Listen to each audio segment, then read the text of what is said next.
care of polio in the test tube. Dr. Klenner took care of it in the infants. He was only able to cure 60 out of 60 cases. Interestingly enough, he was only able to cure 57 out of 60 in 3 days, and the other 3 required 2 extra days of therapy. And this was in the middle, for the naysayers, this was in the middle of a polio epidemic, and the diagnoses were not left to chance, and half of them were still documented by spinal tap. In one very interesting case, just to show how good a result you can get when you're persistent with vitamin C, is he had one little gal who had already had polio for 2 or 3 weeks and had flaccid paralysis of her lower limbs. Flaccid basically means like dead meat. It's just hanging there. He was able to get complete resolution of this as well, but it took several weeks of therapy and not just 3 to 5 days. Then, a lot of articles show that although intravenous is a great way to get it in there, if you don't have intravenous available and you're persistent with high doses, you can get the same responses orally that you would get intravenously, for the most part. Okay. Same thing for hepatitis. Now, please note the word acute here. Okay. Vitamin C absolutely cures acute hepatitis rapidly. Anywhere from 3 to 7 days, depending on how vigorously you dose it. That's not chronic hepatitis. Vitamin C can do a lot of good things for chronic hepatitis, but in most of the studies done, it's not able just to wipe it out as completely and cleanly and elegantly as it would an acute infection. It's basically because chronic hep C, Lyme disease, AIDS, and HIV positive represent viral syndromes that are referred to as embedded syndromes. The virus and the viral DNA or RNA not only gets into intracellular organelles in areas not usually infected, if you will, but there could actually be commingling of the nucleic acid. So it's just, if you will, for lack of a better term, Lyme, AIDS, Hep C are deeply rooted viruses. And of course, vitamin C or an antibiotic or anything else is not going to have its effect if it can't get in direct proximity. You can't knock somebody out if you can't reach them with your punch. And of course, everybody knows about Dr. Cathcart here, and he particularly had a good run with acute viral hepatitis and noted that it never failed to respond to properly dosed IVC, and even more interestingly, he never had a vitamin C treated hepatitis patient that went on to develop chronic hepatitis. So basically demonstrating that it was a complete eradication of the virus and nothing was low and chronic there, eventually developing the cancer. Now, just briefly overview of Klenner's little formula, and these things apply to most of the different syndromes that Dr. Klenner would treat. 500 to 700 milligrams of vitamin C per kilogram body weight, and this is the big deal, every 8 to 12 hours, okay? For a long time, when I was looking through Dr. Klenner's work, and then I would look at what I would do and what other people would report to me they had done, and for acute viral syndromes, it seemed like we were able to get the same results as Dr. Klenner, but we had to use so much more vitamin C. And I said, wow, what's going on here, this, that, or the other? And it finally dawned upon me. Dr. Klenner was a hands-on doc, okay? If he started somebody on IV vitamin C at home in his office, he'd see him again 4 to 6 hours later and give him another dose. What happens today? You get 1 dose in the clinic, ciao, see you tomorrow, see you next week, see you in 2 or 3 days. that requires a lot more vitamin C. You can still get the job done, but you're not going to get it done as quickly and as elegantly and as completely with much less doses like Dr. Klenner. This, I thought, always impressed the heck out of me. Klenner, in particular, repeatedly cured cases of viral encephalitis even when they presented in the comatose state. And these are the articles that you could look at that. Now, obviously, there'll be a point of no return where somebody's been in a coma long enough and they've had enough brain damage, vitamin C or nothing else is going to bring them out of it. But it's just the point is that don't consider something too far gone just because it looks bad. Now, what viruses has vitamin C cured in the animal, in the human? Now we're going from the test tube to the body. Measles, mumps, these sometimes seem like inconsequential diseases. Well, let me tell you, these diseases can have horrible complications. They could have encephalitis. They could do a lot of things.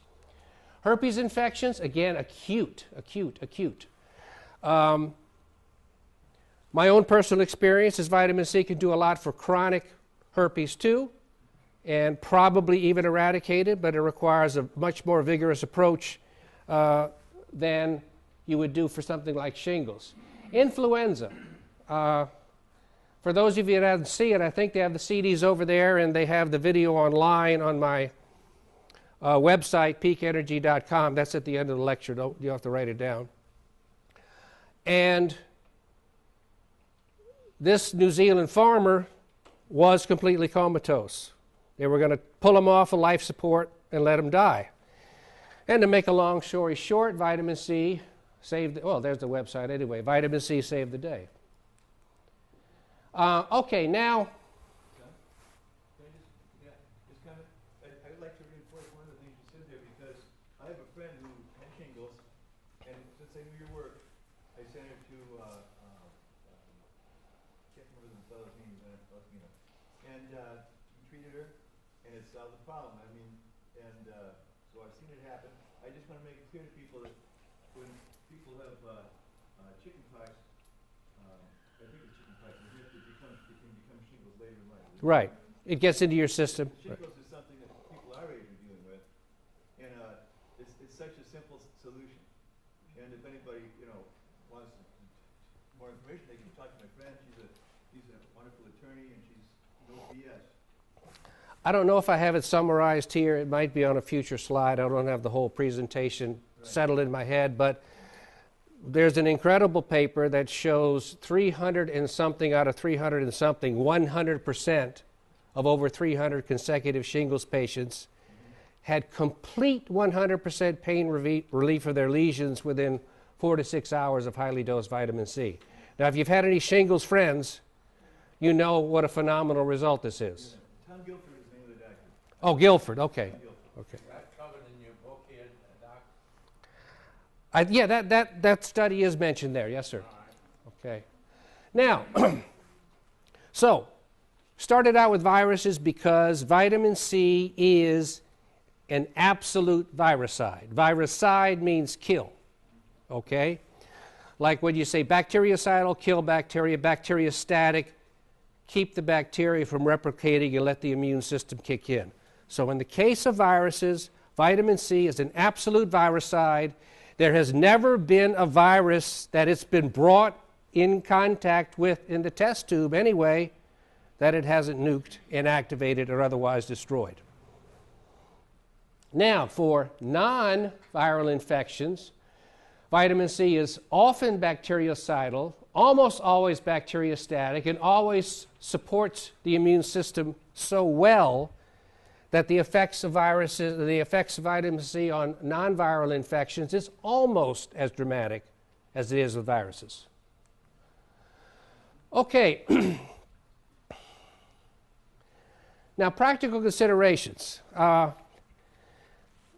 Although vitamin C can do a lot of what it does all by itself, especially if you're trying to work with a doc who's more mainstream or maybe slightly open-minded, don't take the approach of either or. Vitamin C can augment anything that they're doing in traditional or mainstream medicine. Okay, so even if there exists an appropriate antibiotic, I want to tell you vitamin C should always be a part of any protocol for any infection. The reasons why: number one, and I cited this in the book because I didn't want to fill up a dozen slides with this, but vitamin C enhances immune function in at least 20 separate ways. Okay? It has its own direct anti-pathogen properties. Okay? Bacteria, viruses, other organisms, they accumulate iron. That's how they proliferate. And they target themselves by being iron dense. And because they're iron dense, because they're iron rich, vitamin C comes in, reduces the ferric ion to ferrous ion. The ferrous ion gives the electron that vitamin C initially gave to ferric ion, donates it to hydrogen peroxide, and poof, hydrogen peroxide produces hydroxyl radical, which is the most toxic substance in the history of mankind. It's so toxic that it doesn't have any long-term effects, and it doesn't have any distant effects, because the moment it's produced, it oxidizes whatever it's next to. So, also vitamin C neutralizes the endotoxins, exotoxins associated with an infection. And this is something that I don't think gets enough consideration. Let me go over this number 4 with you. All infections consume vitamin C. So, when you fail to supplement with vitamin C while somebody has an infection, you're basically dealing with an infection-induced pre-scurvy, at the very least, and at the most, Frank scurvy. And I'm not talking about his brother, Frank.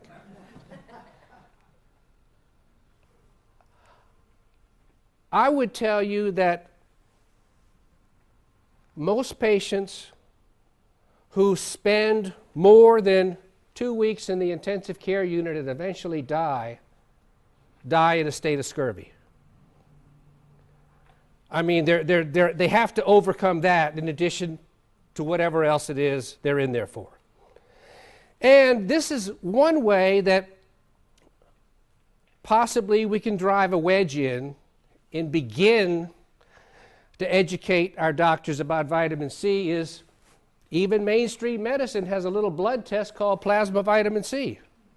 So say, doctor, check the vitamin C level on my father.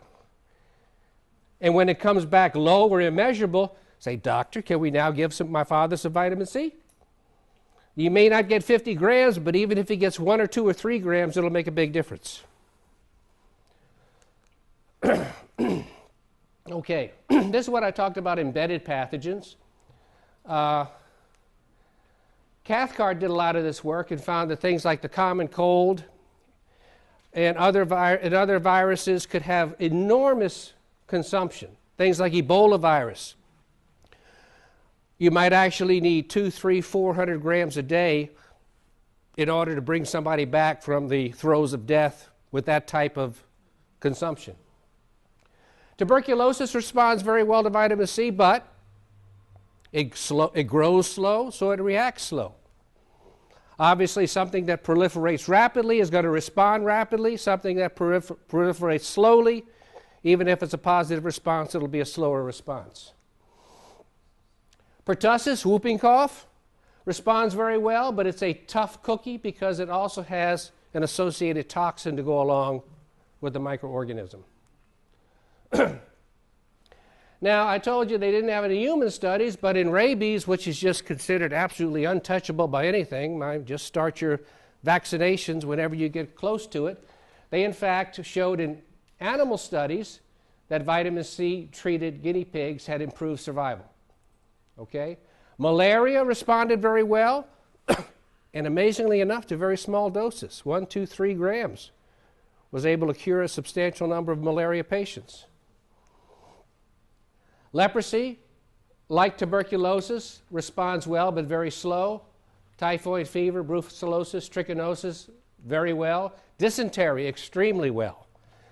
And when you think as a public health problem, what dysentery does in third world countries, you can do an awful lot of good for an awful lot of kids for not too much money. And trypanosomes. Okay. Now, if that wasn't enough, vitamin C and all these infections, vitamin C, and I'm going to go into the reasons why in a moment. First, I want to show you the track record, and then I want to show you the reasons, the pathology and the physiology. But there hasn't been a toxin to which vitamin C has been introduced that it hasn't neutralized. None, zero, nada. I have my email address at the end of the lecture. If you can find one, if you can find any sort of valid study that shows vitamin C can't neutralize a toxin, I'll want to see it. I'll frame it. So it takes care of all the toxic elements: mercury, lead, chromium, arsenic, cadmium, nickel, vanadium, aluminum, fluorine. All the different venoms. You know what's really toxic? Almost as toxic as a venom? An antivenom. The antivenom, the anti-serum that they give to treat snake bites. Okay? Not necessary. Alcohol. I tell you what, once I started taking enough of my vitamin C along with my other antioxidants, it's sort of sad, it's sort of not so sad. I just couldn't buy enough alcohol to get drunk anymore.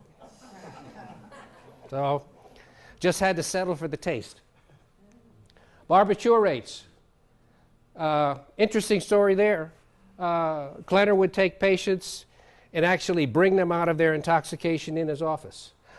Also, Dr. Klenner had a little rule that he told his nurses, and everyone that came to Klenner's office, before they ever saw him, got taken off to the room and got an IV vitamin C started. Then he saw the patient. Okay. Toxic mushrooms. This is an interesting one. What's really interesting to it is also some of these articles on how effective vitamin C and other antioxidants are on toxic mushroom poisoning. One's published in the New England Journal of Medicine. Are there any emergency rooms in the United States treating toxic mushroom poisoning with IV vitamin C? I don't think so. Why? It's not even good enough to know something and have it discovered as a fact. I call the annals of medical literature the great graveyard. It's where all wonderful facts go to die. And that to this day is why I virtually never write up articles for the literature. I put together a body of work and put it in a book.